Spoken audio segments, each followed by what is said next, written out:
बोलो बांके बिहारी लाल की जय। बोलो कृष्ण भगवान की जय। बोलो द्वारकाधीश जी की जय। बोलो विष्णु भगवान की जय। हे श्रोतागणों, हे मेरे प्रिय भक्तों, मेरी हार्दिक शुभकामनाएं आपके साथ हैं। जो आप इस ओम ज्योतिषी गुरुग्राम यूट्यूब चैनल्स के माध्यम से और श्रीमद् भागवत गीता का श्रवण कर रहे हैं, अब हम आपके लिए 17वां अध्याय सुनाने से पहले 16वां अध्याय पर थोड़ा सा दृष्टिकोण डाल लेते हैं।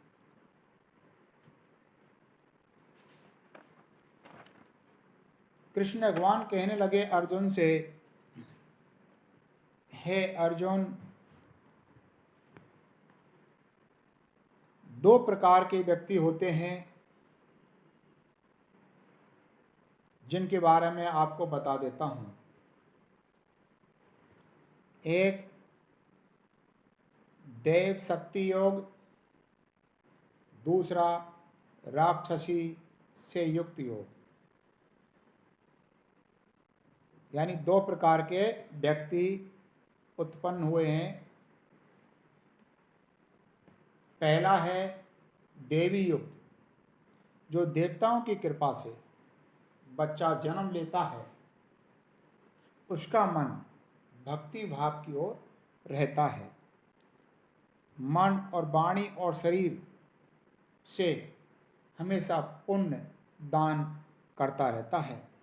वह कभी किसी को कष्ट नहीं देता, वह हमेशा मीठे वचन बोलता है, ऐसे वचन जो सबको प्रिय लगते हैं। वह कभी किसी का बुरा नहीं सोचता। ऐसा व्यक्ति कभी किसी का क्रोध नहीं करता, किसी से शत्रुता नहीं रखता और तेज, क्षमा और धैर्य उसके अंदर विराजमान रहता है। उसका मस्तिष्क, उसके विचार शुद्धि से परिपूर्ण होते हैं। हे अर्जुन, ऐसा व्यक्ति जो कभी भी घमंड नहीं करता, कभी अभिमान नहीं करता, कभी क्रोध नहीं करता, कभी किसी की निंदा बुराई नहीं करता, तो ऐसा व्यक्ति को समझना चाहिए कि वह देवी शक्तियों से युक्त उत्पन्न हुआ व्यक्ति जान।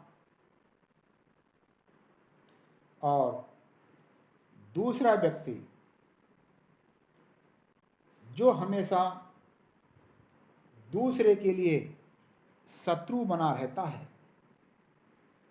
उसको देवताओं में और ज्ञान में वो कोई विश्वास नहीं रखता।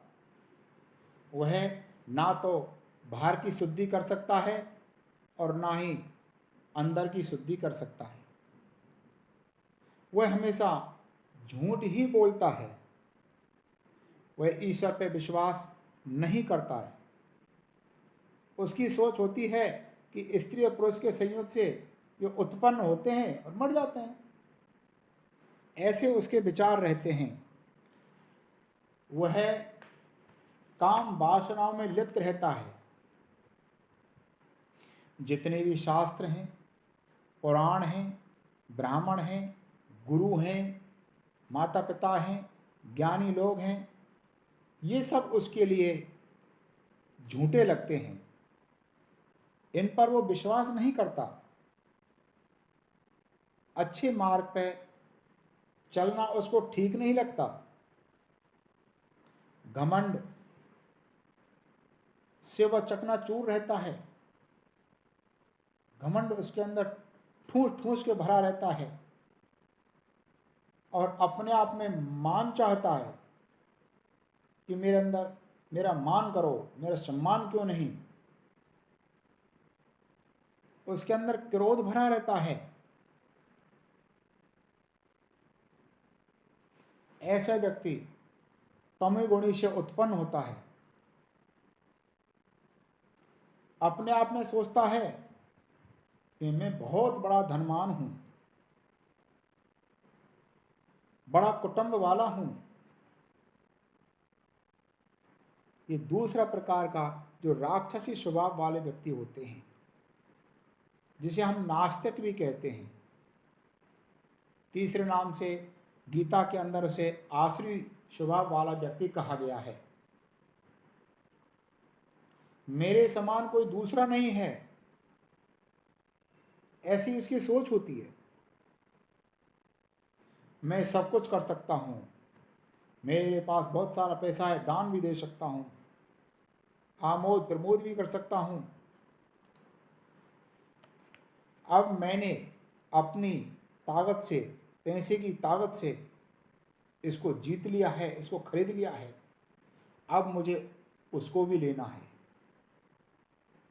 मुझे उस शत्रु पर भी विजय पानी है। ऐसे विचार आसुरी स्वभाव वाले के होते हैं, मूर्ख लोगों के होते हैं। घमंडी मनुष्य धन प्राप्त होते ही अकड़ के चलना शुरू कर देता है। इसलिए हे श्रोतागणों, यह अकड़ के चलना, घमंड करना, क्रोध करना, पैसे का घमंड होना, कड़े वचन बोलना, शास्त्रों की बातों पर नहीं चलना, ये सब आसुरी स्वभाव वाले व्यक्ति के ही होते हैं। हे अर्जुन, नरक के 3 द्वार हैं, काम, क्रोध और लोभ। इन्हीं 3 ही प्रकार के द्वारों से व्यक्ति नरक में जाता है। इसलिए काम पर काबू पाना चाहिए, लोभ पर भी काबू पाना चाहिए और क्रोध पर भी नियंत्रण रखना चाहिए। जिसके अंदर ये तीनों चीज हैं, ऐसा व्यक्ति समझ लो वह अपने आप का नाश कर रहा है और नीच से नीच योनि में जाएगा और फिर जन्म लेते ही फिर और नीच योनि में चला जाएगा। उसका जीवन में कभी भी सुख नहीं प्राप्त होता, वो जन्म जन्मांतर इस तरह से भटकता रहता है। हे अर्जुन, मैं आपको बहुत बड़ा एक ज्ञान भी दे देता हूं। गुरु बिन भवनिधि तरय ना कोई, चाहे बिरंज सम शंकर हुई। हे अर्जुन, तू मुझे गुरु मान और मैं तेरा सखा भी हूं, मैं तेरा सारथी भी हूं। हे अर्जुन, जो भी कुछ तू करता है वो मेरे से पूछ के कर, क्योंकि जो व्यक्ति, जो पुरुष, जो स्त्री, जो कन्या, जो लड़का शास्त्र विधि को त्याग करके, अर्थात माता पिताओं की आज्ञा के बिना, गुरु की आज्ञा के बिना जो भी कोई कार्य करता है, ऐसा व्यक्ति को ना तो उस कार्यों में सफलता मिलती है और ना ही वह परम गति को जाता है। इसलिए गुरु की आज्ञा से ही कार्य करना चाहिए।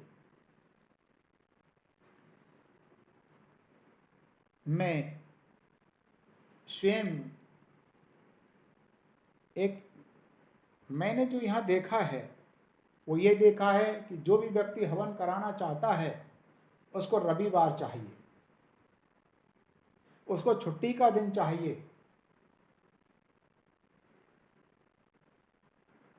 अब ब्राह्मण लोग उसके कहने के अनुसार ये कार्य तो कर देते हैं, यज्ञ तो कर देते हैं, हवन तो कर देते हैं, क्योंकि उसको भी बच्चे पालने हैं। परंतु जो ब्राह्मण के अनुसार, जो मुहूर्त के अनुसार नहीं चलते हैं, ऐसे व्यक्ति को उस हवन का पुण्य प्राप्त नहीं होता। उस कार्य में उसको सिद्धि प्राप्ति नहीं होती। ये एक अलग बात है कि उसका समय अच्छा ही चल रहा हो, ग्रह उसके अनुकूल हो रहे हों, परंतु कृष्ण भगवान अर्जुन से फिर भी यही कहते हैं, ये शास्त्र विधि मुत्सृजे वर्तते काम कारतः न से सिद्धि वाप्नोप्ति न सुखम न परागति। कि जो व्यक्ति शास्त्र विधि मुहूर्त के अनुसार कार्य नहीं करते, मन माने ढंग से कार्य करते हैं, तो ना तो उसको कार्य में सफलता मिलती है, ना परम गति को प्राप्त होते हैं, और ना ही उनको सुख की अनुभूति होती है, ना सुख प्राप्त होता है। इस प्रकार यह 16वें अध्याय के अंदर संक्षिप्त मैंने आपको वर्णन करके सुनाया है। इसका प्रमुख सार ये है, हे मेरे प्रिय भक्तों, जो भी कार्य करते हो आप अपने माता पिता गुरु बुजुर्ग से पूछ के ही कार्य करें, जिससे आपको कार्य में सफलता मिल सके। ये भक्ति भाव है, ये हमारी इच्छा को पूर्ण करने वाला है। इसलिए अपनी इच्छा को पूर्ण करने के लिए, भक्ति प्राप्ति करने के लिए आपको गुरु माता पिता और अपने से बड़ों से पूछ के कार्य करने पर ही कार्य की सफलता मिलेगी। यह आप विशेष ध्यान रखें। अब हम चलते हैं 17वां अध्याय की ओर। बोलो विष्णु भगवान की जय। गजाननं भूतगणादिसेवितं कपित्थजम्बूफलचारुभक्षणं उमासुतं शोकविनाशकारकं नमामि विघ्नेश्वरपादपङ्कजम्।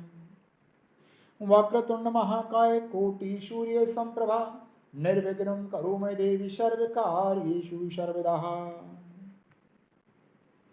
बोलो द्वारकाधीश जी की जय। बोलो विष्णु भगवान की जय। बोलो बांके बिहारी लाल की जय। बोलो कृष्ण भगवान की जय।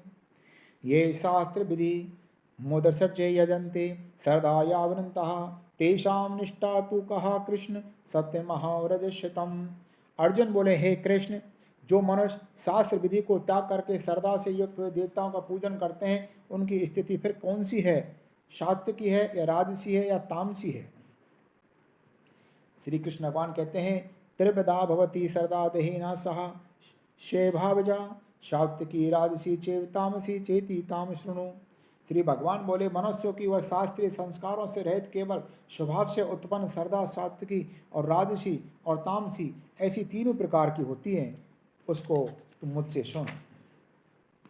सत्वान रूपः सर्वस्वं श्रद्धा भवति भारत श्रद्धामयो अयं पुरुषम यो यक्षिर्थदोषः एवं। हे भारत, सभी मनुष्य की श्रद्धा अंतकरण के अनुरूप होती है। यह मनुष्य श्रद्धा में है, इसलिए जो व्यक्ति जैसी श्रद्धा वाला है वह स्वयं भी वही है। यजन्ते सात्विका देवान्न सर सक्षांसी राजसा प्रेतान्न भूतान गणास्य च नैजन्ते तामसा जना। सात्विक व्यक्ति देवों को पूजते हैं, राजस व्यक्ति यक्ष और राक्षसों को, और अन्य जो तामस मनुष्य हैं वो प्रेत और भूत गणों को पूजा करते हैं। ऐशास्त्र विदित घोरम तप्यन्ते हे ये तपोजना दम्बा अहंकार संयुक्ता कामराग बलान्विता। जो मनुष्य शास्त्र विधि से रहित केवल मनुष्य कल्पना घोर तप को तपते हैं, दम्भ और अहंकार से युक्त और कामना से आसक्ति और बल के अभिमान से भी युक्त होते हैं। करियसंतः शरीरस्थम भूतग्रामं चेतसा मामोचेवंत शरीरस्थम तान विद्रोहो या असुरो निश्चयान। जो शरीर रूप से स्थित भूत समुदाय को और अंतकरण में स्थित मुझ परमात्मा को भी सूक्ष्म करने वाले हैं, उन अज्ञानियों को तू आश्रय स्वभाव वाला ही जान। आहारश्चेत्वपि सर्वशास्त्रवदो भवति प्रिया यज्ञशे तपस्तथा तानम तेषां भेदमिमं शृणु। भोजन भी सबको अपनी अपनी प्रकृति के अनुसार 3 प्रकार का प्रिय होता है। वैसे भी यज्ञ तप दान भी 3 प्रकार के होते हैं। उनके इस अलग अलग भेदों को तुम मुझसे सुन। आयु शक्त बलारोग सुख प्रीति विवर्धना रस्यः ईशमनग्धः स्त्रः हृदः आहारा सात्विकी प्रिया। आयु बुद्धि बल आरोग्य सुख और प्रीत को बढ़ाने वाले, रस युक्त, चिकने और स्थिर रहने वाले, स्वभाव से ही मन को प्रिय ऐसे भोजन करने के पदार्थ सात्विक मनुष्य ही को प्रिय लगते हैं। कटुबल्लभा लवणः शीर्णं रोक्षो विदाहिनी आहारः राजस्य चेष्टा दुख शोकाम यादा प्रदा। कड़वे, खट्टे, लवण युक्त, बहुत गर्म, तीखे, रूखे और दाहकारक, दुख, चिंता, रोगों को उत्पन्न करने वाले आहार, ऐसा भोजन करने के पदार्थ राजसी मनुष्य को प्रिय लगते हैं। यातयामं गतरसं पूते पर्योषितं च यत औच्छिष्टमपि चामेद्यम भोजनम तामसः प्रियम। जो भोजन आधा पका हो, रस रहित हो, दुर्गंध युक्त हो, बासी हो, उच्छिष्ट हो, अपवित्र हो, वह भोजन तामसी व्यक्ति को प्रिय लगता है। अफलाकांक्षेर्भिर्यज्ञो विद्धि दृष्टो या इजयते यष्टाभ्येवती मना समाधाय शय सात्विका। जो शास्त्र विधि से नियत यह करना ही कर्तव्य है, इस प्रकार मन का समाधान करके फल न चाहने वाले मनुष्यों द्वारा किया जाता वही सात्विक है। अभिसंधाय तु फलम दर्भार्थमपि चेवियत इज्जयते भरतश्रेष्ठे तम यज्ञम विद्धि ही राजसम। परंतु हे अर्जुन, केवल दंभ आचरण के लिए फल को भी दृष्टि में रखकर जो यज्ञ किया जाता है, उस यज्ञ को तू राजस जान। विधिहीनम सृष्टान्नम मंत्रहीनम दक्षिणम सरदा विरहितम यज्ञम तामस परिचेतते। और शास्त्र विधि से हीन, अन्नदान से रहित, बिना मंत्रों के, बिना दक्षिणा के, बिना सरदा के किए जाने वाले को तू तामस यज्ञ समझ। देवी द्विज गुरु प्राज्ञम पूजनम शोचम मार्जनम ब्रह्मचार्य अहिंसा च शरीरम तप उच्चेत। देवता, ब्राह्मण, गुरु और ज्ञानी जनों का पूजन, पवित्रता, सरलता, ब्रह्मचार्य और अहिंसा, ये शरीर संबंधी तप कहा जाता है। अनुद्यग्य क्रम वाक्यम सत्यम प्रियहितम चेयत स्व अध्याभ्यासनम चेव वाड़मयम तप उच्चयत। जो उद्योग ने करने वाला प्रिय हितकारक यथार्थ भाषण है, जो वेद शास्त्रों के पठन एवं परमेश्वर के नाम जप का अभ्यास है, वह वाणी का तप कहा जाता है। मन प्रसाद शोभ्यम तुम मौनम आत्मना विनिग्रह भावन संशुद्धिर तेज तपोतप मानव समुच्यते। मन की प्रसन्नता, शांत भाव, ईश्वर भक्ति करने का स्वभाव, मन का निग्रह, अंतकरण के भावों को भली भांति पवित्रता, इस प्रकार ये मन संबंधी तप कहा जाता है। सरदाय प्राय तप्तम परस्त स्त्री विद नरई अफलाह कांक्षे भीरयुक्त सात्विकम परिचक्षते। फलकों ने चाहने वाला योगी पुरुष द्वारा परम श्रद्धा से किए हुए उस पूर्वक तीनों प्रकार के तप को सात्विक कहते हैं। सत्कारम मान पूजार्थम तपो दम्भेन चेवियता क्रियते तदेहम प्रोक्तो राजसम जलम ध्रुवम। जो तप, सत्कार, मान, पूजा के लिए, अन्य किसी स्वार्थ के लिए भी स्वभाव से, पाखंड से जो किया जाता है, वह अनिश्चित और क्षणिक फलों वाला तप राजस कहा जाता है। मूढ़ग्राहणात्मनो यत पीड़ा क्रियते तपा परस्तो साधनार्थम वह ततामस समुदाय हृतम। जो तप मूर्ता पूर्वक हट से मन, वाणी और शरीर को पीड़ा के सहित दूसरे को अनिष्ट करने के लिए किया जाता है, वह तप तामस कहा जाता है।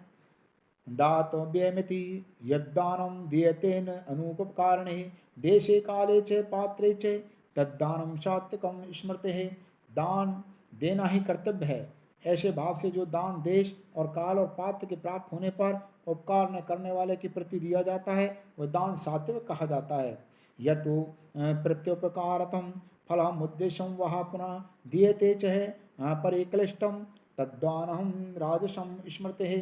किंतु जो दान कलेश पूर्वक बदले में कुछ पाने की इच्छा और फल को ध्यान में रखकर किया जाता है, वह दान राजस कहा जाता है। आदेश काले यद्दानम पात्रम विच्छेदी दीयते असत्कृतम अव्यज्ञातम तद्दाहामश मुदाहृतम। जो दान बिना सत्कार के, तिरस्कार पूर्वक, अयोग्य देश काल में कुपात्र को दिया जाता है, वह दान तामस कहा जाता है।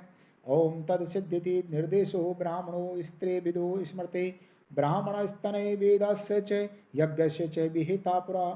ओम तत्सत्। ऐसे 3 प्रकार का ब्रह्मा का नाम कहा गया है। उसी से सृष्टि के आदि काल में ब्राह्मण और वेद यज्ञादि की रचना हुई है। तस्मादि मितु हृदयत्यम यज्ञ दान तपा क्रिया प्रवंतते विद्वानोक्तः सततम ब्रह्मावादी नाम। इसलिए वेद मंत्रों का उच्चारण करने वाले श्रेष्ठ मनुष्यों की शास्त्र विधि से नियत यज्ञ दान तप रूप क्रिया सदा ओम के नाम को उच्चारण करके आरंभ होती हैं। तदेतना भी संदाय फलम यज्ञ तपः क्रिया दान क्रिया च विविधा क्रियंते मोक्ष का भी। तत् तत् नाम से कहे जाने वाले परमात्मा का ही ये सब है। इस भाव से फल को न चाहकर नाना प्रकार की यज्ञ तप रूप क्रियाएं दान रूप क्रियाएं कल्याण की इच्छा वाले मनुष्य के द्वारा की जाती हैं। सद्भावे साधु भावे चय सद्दत्ते तथा प्रयोजते प्रसते कर्माणि तथा से सत्यम पार्थे युचते। सत इस प्रकार यह परमात्मा का नाम सत्य भाव में और श्रेष्ठ भाव में प्रयोग किया जाता है। हे पार्थ उत्तम कर्म में भी सत शब्द का प्रयोग किया जाता है। यज्ञ तप से दान चय स्तति सदति चो उच्चयते कर्मा चेव तदर्थियम सत्यते वादी धीयते। यज्ञ तप दान भी जो स्थिति है वह भी सत्य इस प्रकार कही जाती है। इस परमात्मा के लिए किया हुआ कर्म निश्चय पूर्वक सत्य ऐसे कहा जाता है। ऐसा दयाहुतम दत्तम तपस्या तप्तम कृतो चह्यत असद्दीते मुच्यते पार्थम न चे तत्प्रत्ये नो इहि। हे अर्जुन बिना श्रद्धा के किया हुआ हवन दिया हुआ दान और तपा हुआ तप और जो भी कुछ किया हुआ शुभ कर्म है वह समस्त झूठा है इस प्रकार कहा जाता है। इसलिए वह न तो इस लोक में लाभदायक है और ना ही परलोक में लाभदायक है। बोलो विष्णु भगवान की जय। बोलो बांके बिहारी लाल की जय। बोलो श्री कृष्ण भगवान की जय। बोलो द्वारकाधीश जी की जय। हे श्रोतागणों, हे मेरे प्रिय भक्तों, मैंने इस प्रकार ये 17वां अध्याय भी तुम्हें सुना दिया है। अब जो अगला अध्याय आने वाला है वो 18वां अध्याय है और 18वां अध्याय हमें समाप्ति की ओर ले जाता है। तो हे श्रोतागणों, यदि आपने इसे श्रद्धापूर्वक विश्वासपूर्वक और नेम से इसको पढ़ा हो यानी सुना हो श्रवण किया हो तो मेरा आपसे इतना ही कहना है कि जब हमारा 18वां अध्याय समाप्त हो जाएगा तो 18वां अध्याय प्रारंभ करने से पहले आपके पास में घी से बना हुआ एक दीपक होना चाहिए। जब हमारा 18वां अध्याय समाप्त हो जाएगा तो आप भी मेरे साथ मिलकर के और श्रीमद् भागवत गीता का आरती करेंगे।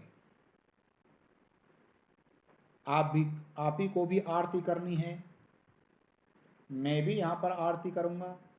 तो इसलिए 18वां अध्याय प्रारंभ होने से पहले आप घी का दीपक जला के तैयार रखें और समाप्ति के बाद आरती करें, जिससे आपको इस श्रीमद् भागवत गीता का जितने भी आपने अध्याय सुने हैं उन अध्यायों का फल संपूर्ण रूप से आपको प्राप्त होगा। और भी जितने अध्याय आपने नहीं सुने हैं उन अध्यायों का फल भी इस आरती करने से आपको प्राप्त होगा। बोलो विष्णु भगवान की जय। बोलो श्री कृष्ण भगवान की जय।